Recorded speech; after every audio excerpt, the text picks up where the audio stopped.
એ વસ્તુ છે મનની શાંતિ.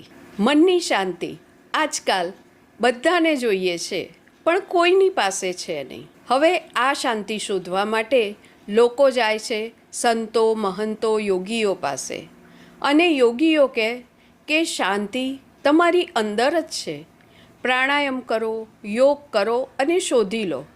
હવે આજકાલના જમાનામાં પ્રાણાયામ અને ધ્યાન ધરવાની ધીરજ કોનામાં છે? મારામાં પણ નથી. તો આપણને જોઈએ એકદમ વ્યવહારિક ઉપાય, અને એ વ્યવહારિક ઉપાય તમને આજે આ વિડીયોમાં મળવાનો છે, માત્ર એક જ વાક્યમાં, અને તે પણ ઉદાહરણની સાથે. તો એ વાક્ય વિશે વાત પછી કરીશું.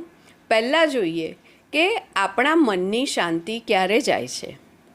આપણી પાસે જે વસ્તુ, વ્યક્તિ કે પરિસ્થિતિ છે એના કરતાં અલગ આપણે જોઈએ છે, તો સમજો આપણા મનની શાંતિ ગઈ.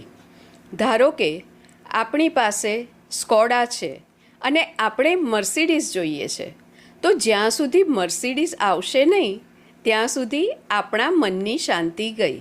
હવે વ્યક્તિ વિશે વાત કરીએ, પત્નીની વાત પછી કરીએ, પણ ધારો કે આપણા બાળકો, આપણે ઈચ્છીએ કે આપણા પડોશીના બાળકો જેવા હોય, તો આપણા મનની શાંતિ તો ગઈ, આપણા બાળકોના મનની શાંતિ પણ ગઈ.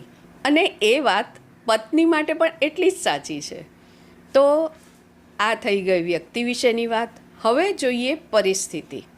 હવે ઉનાળામાં અમદાવાદમાં જરાક ગરમી વધે એટલે ઘણા ખરાને વિચાર આવે કે ક્યાં અહીં અમદાવાદમાં જન્મ્યા, સ્વિટ્ઝરલેન્ડમાં જન્મ્યા હોત તો.